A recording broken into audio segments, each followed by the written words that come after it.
looking at on that defensive line is something finger licking good special. That's what I'm talking about. All five, they just be coming rushing and just getting to the quarterback. It's finger licking good.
Cowboys Nation.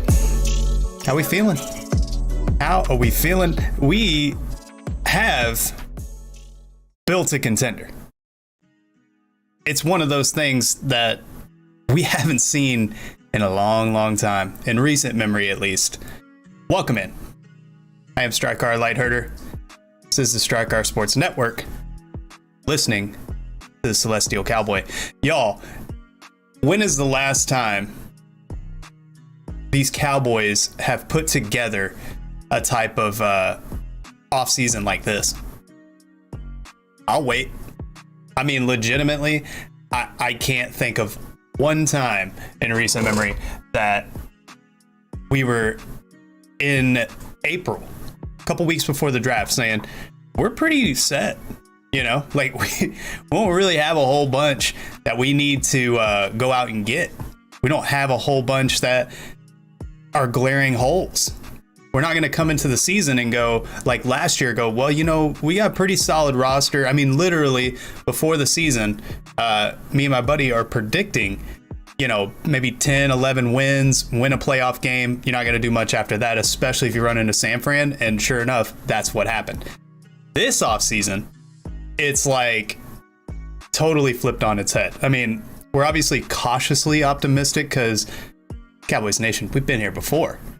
Get our hopes up, boom, crushed. You know what I mean? Bruh. So that happens. But it just feels different. Am I wrong on that? Tell me if I'm tripping. Anyway,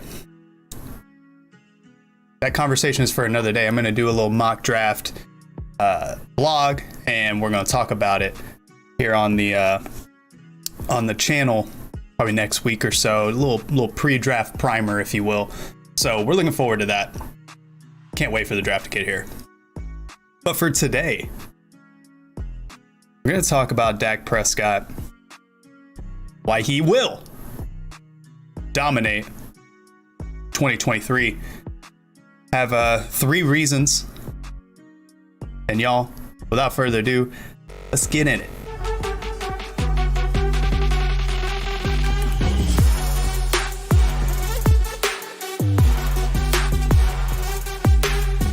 Y'all, so here's the deal. Number one, just like the chat saying, go Cowboys.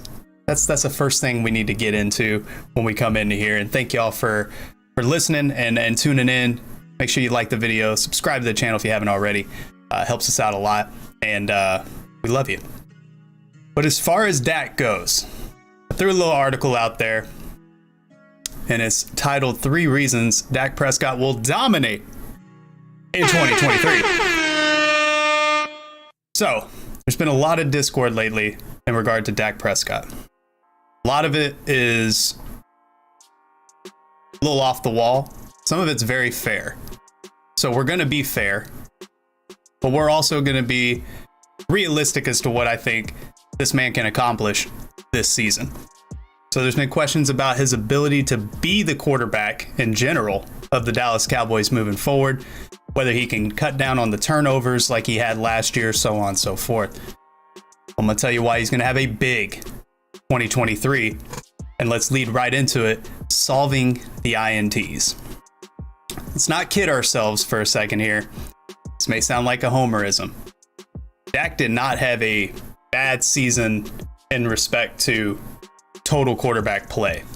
For his standards, it was absolutely a bad season.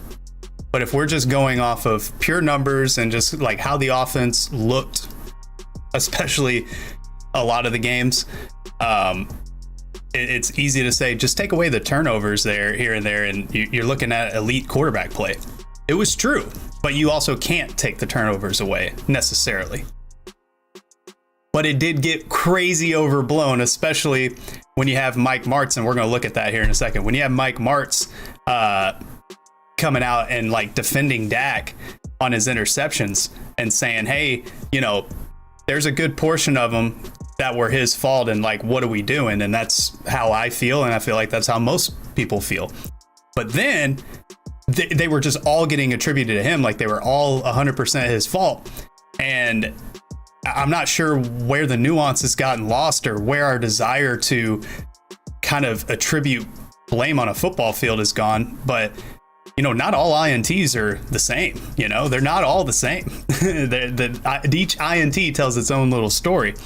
And just because it goes on the quarterback stat line doesn't mean that they were his fault. It's similar to wins and losses, right? You can say, oh, this quarterback won. Like, for example, Jalen Hurts against the Giants. What did he have? 0 touchdowns and like an interception and 150 yards passing in the playoff game to get to the conference finals. And we were talking about Jalen Hurts won the game. No, he didn't, right? Like, he didn't go out there and win the game. The team won the game. Most of the time, that's how it works. Now, when you watch Dak play against Tampa Bay in the playoffs, that was him going and winning the game. 5 total touchdowns and just absolutely went off. But one of the best games of his career, if not the best, depending on the magnitude and scale. So that's why we need to talk about these INTs. Did I love the INTs? Hell no. Hell no. Bruh. That's not the Dak that I know. People used to complain that he was too careful with the ball, right? This year, he was YOLOing the damn thing, and I did not like that. However, there's a perfectly reasonable explanation to all of this. So, 26.6% of Dak's passes came on third down, with 255 of them being 3rd and 10 plus out of his 83 total attempts in all. We want to compare Mahomes. 23.05% of his passes came on third down, with 198 of them being 3rd and 10 plus. That's per the Twitter account of Not To Be Tried, aka Caveman. So here's the solution here. Quit putting your quarterback in 3rd and long. Bruh. Kellen was one of 2 or 3 playoff play callers in the league that ran on 2nd and 10 at the high of rate that he did. Not to mention running it up the middle with Zeke on those plays. The other one of those was Kyle Shanahan. San Fran is built way better to run the ball than us, and they were way more creative on the run calls. That's not the company you want to keep with the way that our roster is built and Kellen's play design. So that's number 1 right there. With Kellen out of the picture, McShoddy, so that's McCarthy and Schottenheimer, they have a proven system to take away that issue.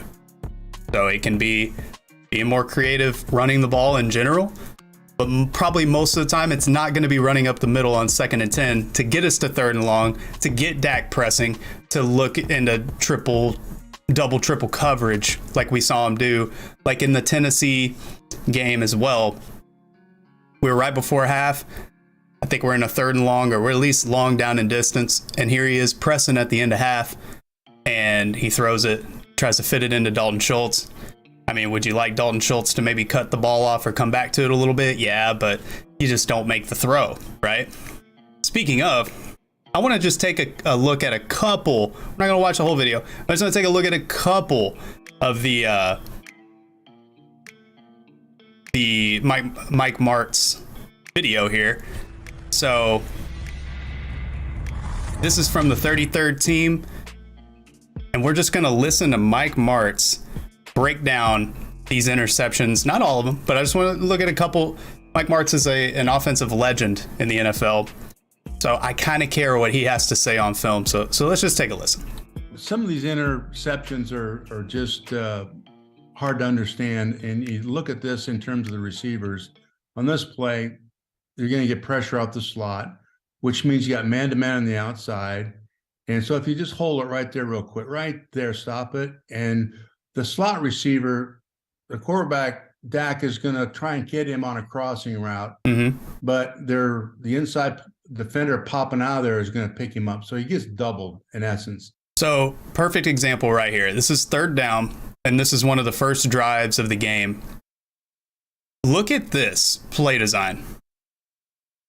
These are going to be 2 stop routes, and then we tried to get Ceedee Lamb over the middle. That's obviously Dak's first read. You can see his eyes to Ceedee Lamb here. But we got bracket coverage, safety over the top, linebacker here, cornerback jamming him inside, making sure he gets into this area where you cannot throw the ball. He sees it, and he's going to try and go to an outside receiver, stop it right there, So come back over to the left side. So, there's 2 ways of looking at this. And one of the things I think the easiest way is if you see you get pressured or blitzed, you throw the easiest route, which is one of the comebacks on the outside, and not waste time on the inside thing. But that's just a philosophy thing. So he's a little bit late throwing this on the outside. 100% late. Receivers on these routes, ball needs to already be out. You cannot slide out to the boundary. You're giving the quarterback up. That ball is thrown right now. So Dak's late on the ball. Michael Gallup's drifting to the sideline for some reason. If he comes all the way back, we're talking about, a completion that's short of the sticks maybe, or an incompletion at worst, but we're not looking at an interception here. And the corner breaks on it better than the receiver does. The receiver down here at the bottom, as you can see it, he comes back. But then look at him go to the and then he stops. Must not have thought he was getting the ball. He slides out and just kind of quits on the route. You just can't have that. The result's a pick. You can't have it, on both sides. Dak, don't make that throw. However, receiver, can we do something? Can we do something? Not just quit on the route. Let's see. I want to look at a couple here that see, so this was the Dalton Schultz one. Oh my gosh. Ads. Y'all want to watch some ads? Oh no. He calls 79 flat. So this Dalton Schultz one is exactly what I'm talking about. Route in the slot, and then the out route. When Long you down and throw distance, these things, don't force it. Per Bill Walsh, you always want to come out throwing the flat first. You always look at the flat first, and if there's a cushion, you take it. Don't get greedy. It's first down throw. And he gets stuck on this 7 route, which he breaks it off because the guy kind of collisions him a little bit. And then this is why you have to have more separation. And this is why you come out throwing the flat first. This is a bad read. Or maybe this is what they've asked him to do. Just lock onto a guy and throw the ball. No, it's probably bad read. This is poor, very poor. The ball should be in the flat immediately. There's too much of a cushion on the flat route. Yep. And the first thing about bootlegs, the first thing to tell a quarterback is this is a bad, and Mike Martz will tell you, this is a bad throw from Dak. This is not what you want. This is not how you're supposed to set these things up. This ball needs to be, look how much room you got here. Throw it with a little bit more, just a little bit more flick of the wrist. He throws it too flat, and it just goes right to Montez Sweat. You gotta just kind of lollipop it over him. Look at all this space. Darius Slay has got his back completely turned. I think this is Schultz right here. We got a big play, So beat the edge first. You just can't. He's thrown this too soon here. The defender on the edge is lined up between he and the receiver. If he takes 2 more steps, he's good. Yeah. This is just on Dak. Yep. You can't do that. You can't want to make a bad play worse, and he did. You want to take that ball right there and get what you can get. But he gets his arm hit. You know, it's second long, try and get another 6 yards back, but throwing the ball in the move back inside like this, the ball takes off on him, and it's a disaster. This all is good. very poor. Yep. But here we go. So they have a little rub route going on here. They got a little cop and robber coverage. Safety comes down. He's going to chase him down. That comes off the slot out here. 85 now, as he comes off the rub route here. Here, Noah. He's going to veer up the field just a little bit, which makes the ball low and come off his knee. Right there, you can see him leaning away from the throw there. Why? And he's getting excited about. He thinks he's going to take off and score a touchdown. You got to get the ball first. So by doing that, the ball's going to fall down around his knees. If he just stayed on line there, he caught the ball, but he didn't. Ball bounces off of him, and by the way, I saw weird criticism, like weird criticism of Dak here on this play on Twitter after it happened. They'd criticized him veer up the field just a little bit, breaking the pocket here, look like this, and kind of making that throw. He made that throw in that, I guess, weird arm angle or something, and they said that he shouldn't have been trying to do that because he's not Mahomes. Legitimately, I saw that. Away from the throw there. It's a perfect throw. And he's getting excited about. He thinks he's going to take off and score a touchdown. You got to get the ball first before planning, and because you've got nothing to control this guy that's working out. When you get down here, you can't just sit and turn around and wait. You can't do this. You have to puncture the undercarriage here. Yeah, because if you notice, the ball's on time. The ball's on the way right now, and he's standing there. He just sits there. You have to go back and attack the ball, and he doesn't, and it's a disaster. Because his arm gets hit. His arm gets hit, but since we're just sitting there, we're not coming back for the ball. It could have been just a shorter completion, or it could have been an incompletion, not an INT.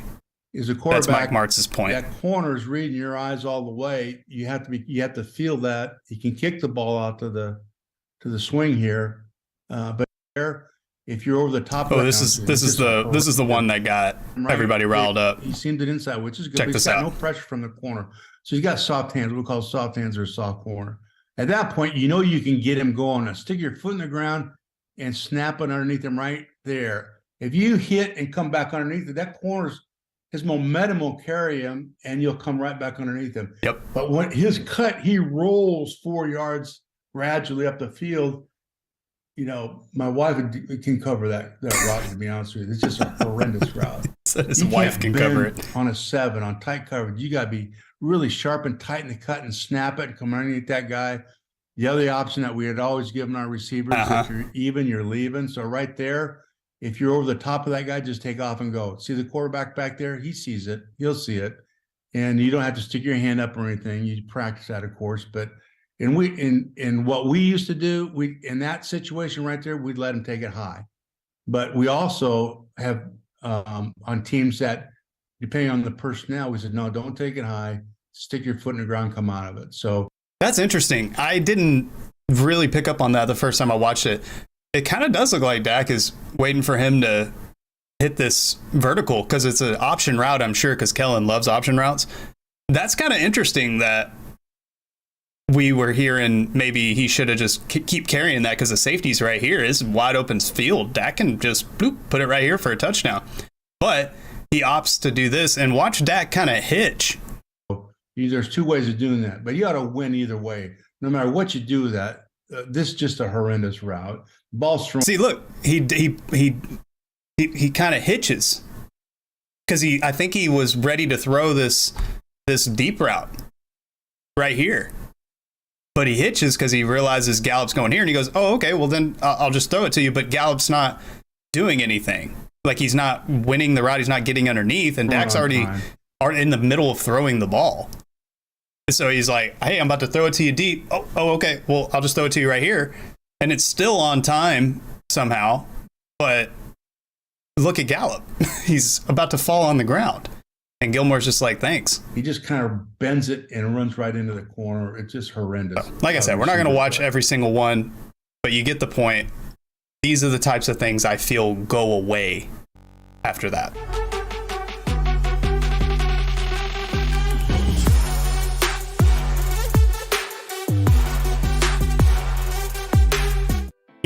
So, the turnovers. Think those get fixed. Reason 2. Real weapons outside of Ceedee Lamb. Now, let's be real about this as well. No matter what the media try to make you to believe, it's proven that every quarterback not named Patrick Mahomes needs help. And even Mahomes needed some semblance of help. I think we can be grown-ups and accept that Dak is not Patty Mahomes. Noah Brown is not an acceptable wide receiver 2. Bruh. Did Noah Brown do okay in the wide receiver 2 role? Yes and no. He had a pretty nice stretch of games when Cooper Rush was in. Had a couple of nice plays with Dak as well.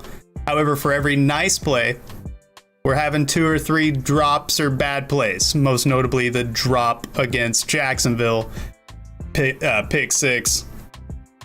Cowboys lose, and in hindsight, it cost them the number 1 seed.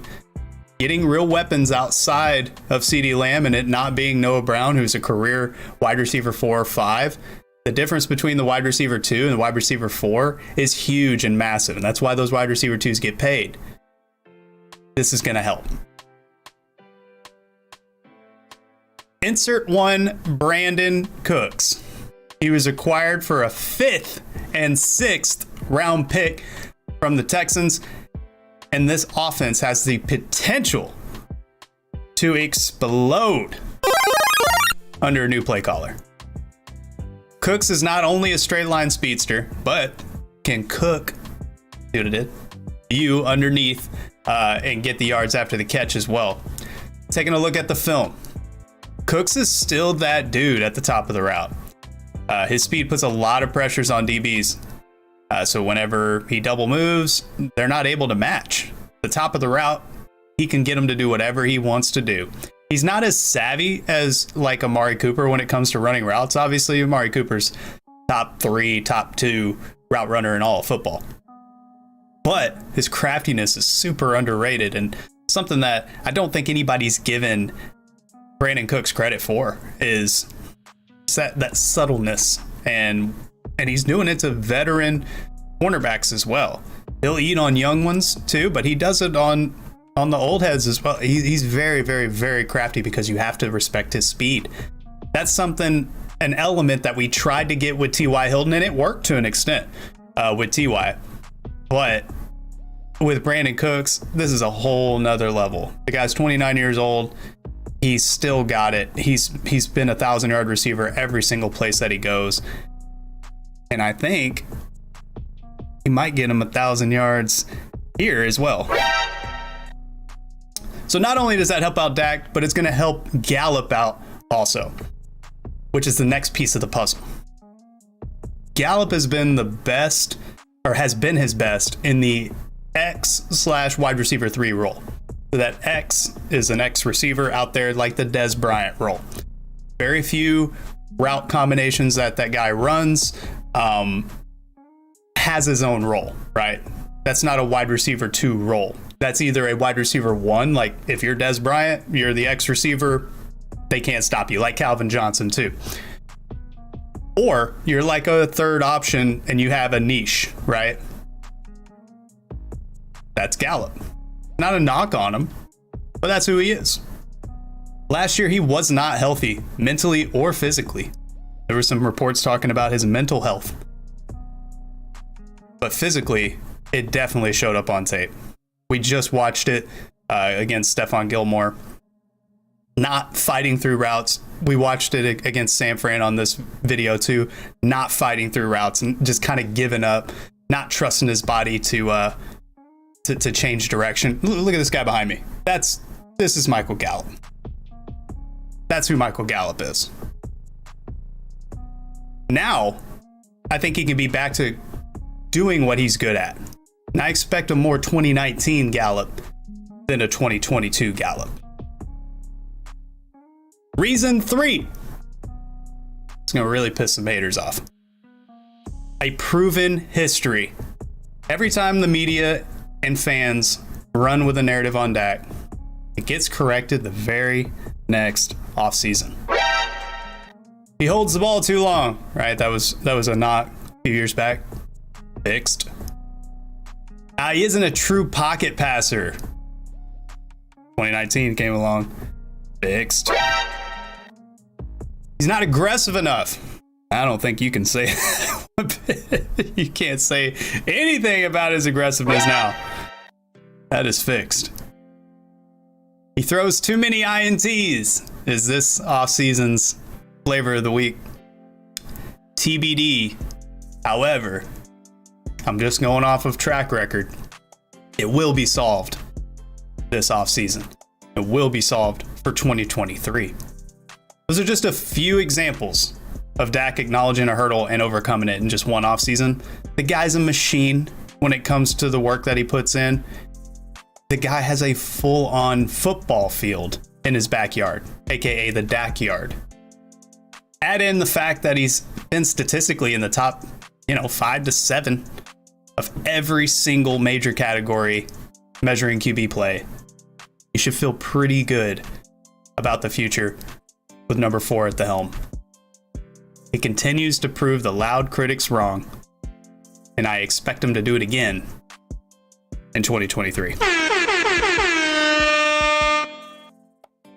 So in conclusion, with the combination of some real coaching, a system that won't constantly put him in such bad situations and down in distances, weapons that will rival the 2021 team, a proven history of great QB play, and a history of correcting things he gets criticized for.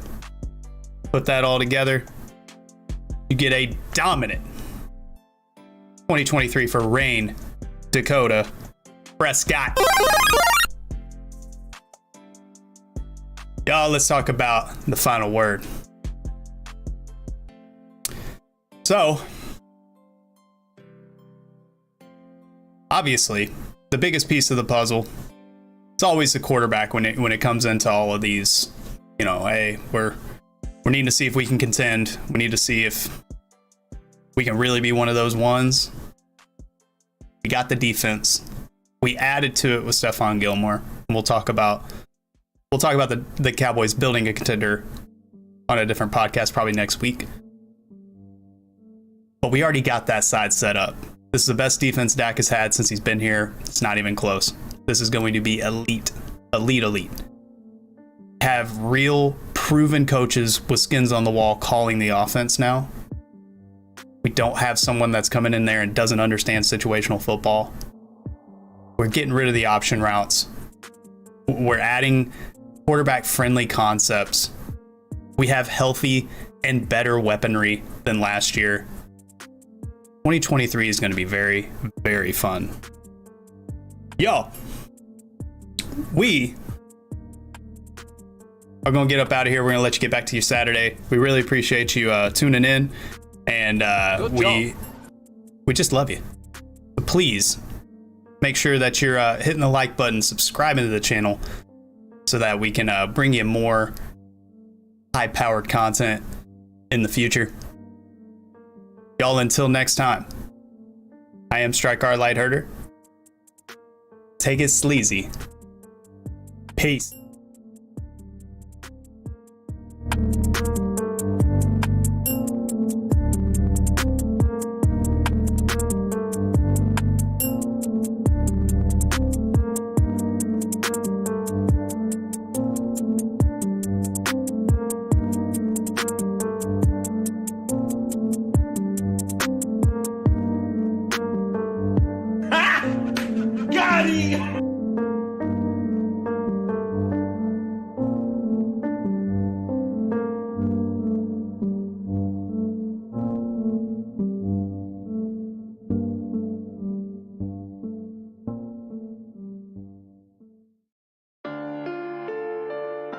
Hello there. Sometimes I amaze even myself.